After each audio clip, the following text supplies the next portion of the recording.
ఓం నమో వెంకటేశాయ నమః. వైకుంఠంలో ఉన్న విష్ణుమూర్తి భూమి మీద శ్రీనివాసునిగా ఎలా అవతరించారో మీకు తెలుసా?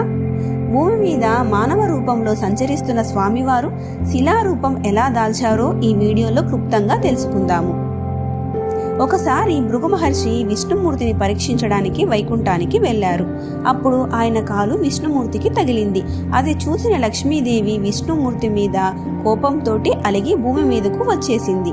లక్ష్మీదేవిని వెతుక్కుంటూ విష్ణుమూర్తి భూమికి వచ్చి శ్రీనివాసునిగా తిరుమలలో నివసించసాగాడు. మానవ దేహంతో ఉన్న విష్ణుమూర్తిని తొండమాన్ చక్రవర్తి సేవిస్తూ ఉండేవాడు. తొండమాన్ చక్రవర్తి ఒక బ్రాహ్మణునికి చేసిన అపచారం కారణంగా శ్రీనివాసుడు శిలగా మారిపోయాడు. అసలు ఆ తొండమాన్ చక్రవర్తి చేసిన అంత పెద్ద అపచారం ఏమిటి?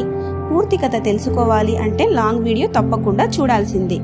ఇలాంటి మరిన్ని ఇంట్రెస్టింగ్ వీడియోస్ కోసం నా ఛానల్ని ఫాలో అవ్వండి.